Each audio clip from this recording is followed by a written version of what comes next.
మీ business ను develop చేసుకోవాలి అనుకుంటున్నారా? మీ పరపతిని పెంచుకోవాలి అనుకుంటున్నారా? అయితే ఓకే టీవీ ద్వారా L band, Aston band ad, scrolling ad, ad with voice overs, logo bug, video ads ద్వారా మీ యాడ్స్ ను పబ్లిష్ చేసుకోండి. సంప్రదించవలసిన ఫోన్ నెంబర్ 8520917933. అసైన్డ్ భూములు హోంఫర్ట్ జీవో 59 కింద వాటి రెగ్యులరైజ్ పెద్దల దరఖాస్తులను క్లియర్ చేసిన అధికారులు. సామాన్యులవి మాత్రం పెండింగ్ లోనే ఉన్నాయి. ప్రభుత్వం మారాక వెలుగులోకి సరికొత్త కోణం. ఖాళీ స్థలాలకు కన్వేయన్స్ డీడ్స్, అంతర్గత ఉత్తర్వులు, మౌఖిక ఆదేశాలతో క్లియరెన్స్. సిటీ చుట్టూ విభిన్నమైన మార్గదర్శకాలు అమలు. వేల కోట్ల విలువైన భూములు ప్రైవేటీపరం. అసైన్డ్ పేరుతో జీవో 59 కింద దరఖాస్తు చేసుకునేందుకు సామాన్యులకు నో చెప్పిన ఆఫీసర్లు. కానీ అదే సంపన్నుల అప్లికేషన్లను మాత్రం దగ్గరుండి పరిష్కరించారు. అంతర్గత ఉత్తర్వులు, మౌఖిక ఆదేశాలతో వేల గజాల ఫ్లాట్లను రాసిచ్చేశారు. ఖాళీ స్థలాలకు మాత్రం కన్వేయన్స్ డీడ్స్ జారీ చేశారు. రాష్ట్రంలో ప్రభుత్వం మారిన తర్వాత ఈ విషయం వెలుగులోకి వచ్చింది. అసైన్డ్ భూముల క్రయ విక్రయాలపై త్వరలోనే నిర్ణయం తీసుకుంటామంటూ అప్పటి సీఎం కేసీఆర్ అసెంబ్లీలో చాలాసార్లు ప్రస్తావించారు. కానీ దీనిపై చర్చ జరిగిన ప్రతిసారి తప్పించుకొని కాలయాపన చేశారు. అయితే ప్రభుత్వం నుంచి సానుకూల నిర్ణయం వస్తుందని లక్షలాది మంది ఎదురు చూశారు. కానీ సామాన్యులను పక్కన పెట్టిన అధికారులు పెద్దల దరఖాస్తులకు మాత్రమే క్లియరెన్స్ ఇచ్చినట్లు తెలుస్తోంది. ఖమ్మం, మేడ్చల్, రంగారెడ్డి, సంగారెడ్డి, యాదాద్రి జిల్లాల్లోని కొన్ని మండలాల్లో అసైన్డ్ భూముల దరఖాస్తులను పూర్తి స్థాయిలో తిరస్కరించి అదే సమయంలో శంషాబాద్, షేర్లింగంపల్లి, గండిపేట, రాజేంద్రనగర్, మహేశ్వరం మండలాల్లో క్లాసిఫికేషన్లతో సంబంధం లేకుండా రెగ్యులరైజ్ చేసినట్లు సమాచారం. ఆఖరికి ప్రభుత్వ శాఖలు, ప్రభుత్వ రంగ సంస్థలకు కేటాయించిన భూములను సైతం క్రమబద్ధీకరించే జాబితాలో చేర్చినట్లు సమాచారం.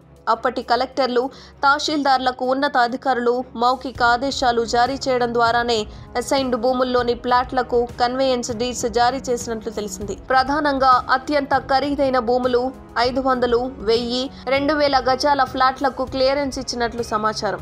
ఆదాయం కోసమే ప్రభుత్వ స్థలాల క్రమబద్ధీకరణ ప్రక్రియను గత సర్కారు ప్రారంభించిందన్న విమర్శలు ఉన్నాయి. అయితే రెగ్యులరైజేషన్ కోసం లక్షలాదిగా దరఖాస్తులు వచ్చినా క్లియరెన్స్ మాత్రం తక్కువగా ఉండేది. దాంతో కారణాలను ఆరా తీయగా అసైన్డ్ భూములని తేలింది. అయితే వాటిని కూడా క్లియర్ చేయాలని ప్రభుత్వ పెద్దలు మౌఖిక ఆదేశాలు ఇచ్చినట్లు తెలుస్తోంది. అంతర్గతంగా రెవెన్యూ శాఖలో మెమో కూడా జారీ చేశారని ఓ అధికారి చెప్పారు. సేల్ డీడ్స్ ఉంటేనే రెగ్యులరైజ్ చేశామని మరొక ఆఫీసర్ తెలిపారు. ఓ కలెక్టర్ ఉన్నంత కాలం అలాంటివేం జరగకుండా నియంత్రించారు. మరో ఐఏఎస్ అధికారి రాగానే అన్నింటికీ గ్రీన్ సిగ్నల్ ఇచ్చారు.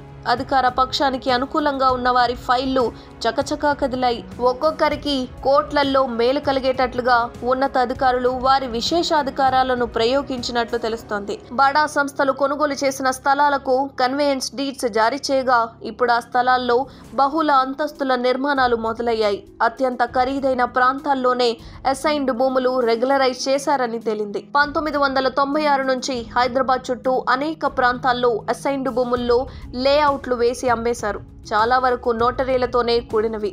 వాటికి కూడా అవకాశం కల్పిస్తే ప్రభుత్వానికి ఆదాయం సమకూరేది. అలాగే లక్షలాది మందికి ఉపశమనం కలిగేది. కానీ విషయాన్ని దాచిపెట్టి సంపన్న వర్గాలకు మేలు చేయడం వరకే పరిమితం చేశారన్న ఆరోపణలు వస్తున్నాయి. జీవో 118 ఎందుకు? జీవో 59 కింద అసైన్డ్ భూములను క్రమబద్ధీకరిస్తుంటే ప్రత్యేకంగా జీవో 118ని అమలు చేశారన్న సందేహం కలుగుతోంది. ఈ రెండింటి మధ్య వ్యత్యాసం ఏంటో అప్పటి సచివాలయ అధికారులు చెప్పాలి. గ్రేటర్ హైదరాబాద్ లో అసైన్డ్ భూముల్లో పలు కాలనీలు ఆవిర్భవించాయి. ఎన్నికల్లో ప్రయోజనం పొందడానికి కొత్త జీవోను తీసుకొచ్చి అమలు చేయడంలో అప్పటి మున్సిపల్ మంత్రి కేటీఆర్ సక్సెస్ అయ్యారు. కొన్ని ప్రాంతాల్లో జీవో 59 కిందనే రెగ్యులరైజ్ చేయించారు. మరి గ్రేటర్లో మాత్రం ప్రత్యేకంగా జీవోని తీసుకురావడం వెనుక ఆంతర్యమేమిటన్న సందేహం కలుగుతుంది. పైగా ఖాళీ స్థలాలను క్రమబద్ధీకరించి హక్కు పత్రాలను చేతిలో పెట్టించారు. గతేడాది జారీ చేసిన అన్ని కన్వేయన్స్ డీడ్స్ లోని స్థలాలకు సంబంధించి రెవెన్యూ రికార్డుల్లో క్లాసిఫికేషన్ ని పరిశీలిస్తే ఎన్నెన్నో వింతలు వెలుగులోకి వచ్చే అవకాశం ఉంది. వందలాది ఎకరాల అసైన్డ్ భూములను ప్రైవేటు వ్యక్తులకు, కంపెనీలకు కట్టబెట్టారన్న ఆరోపణలు వినిపిస్తున్నాయి. సినీ నటుడు ప్రభాస్ గెస్ట్ హౌస్ దగ్గరే రాయదుర్గ్ సర్వే నెంబర్ 5/3లో ఖాళీ స్థలాలను క్రమబద్ధీకరించారు. గజం 2 లక్షల దాకా పలికే భూములను రాజకీయ, సినీ, వ్యాపార దిగ్గజాలకు రెగ్యులరైజ్ చేశారు. అది కూడా ఖాళీ స్థలాలను క్రమబద్ధీకరించారన్న ఆరోపణలు ఉన్నాయి. 500-1000 గజాల వంతున ఉండే ఖాళీ ప్లాట్లకు నామమాత్రపు ధర కట్టించుకొని హక్కులు కల్పించారని తెలుస్తోంది. ఇది అసైన్డ్ ల్యాండ్ అని రెవెన్యూ అధికారులకు తెలుసు. కానీ పెద్దోళ్ల సిఫారసు పనిచేసింది. కాజాగూడ సర్వే నెంబర్ 27లో ఫ్రీలాన్స్ ఆఫీసర్లతో జనం దగ్గర 100 కోట్లు వసూలు చేసిన ఓ సంస్థ 1000 గజాలు కబ్జాకు తీవ్ర ప్రయత్నం చేస్తోంది.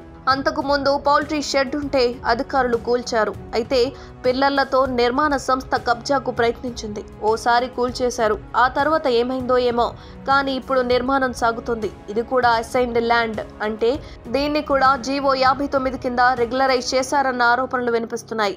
గోపన్పల్లి సర్వే నెంబర్ 124లో అసైన్డ్ ల్యాండ్ ని కొనుగోలు చేసిన వారికి కూడా రెగ్యులరైజ్ చేశారు.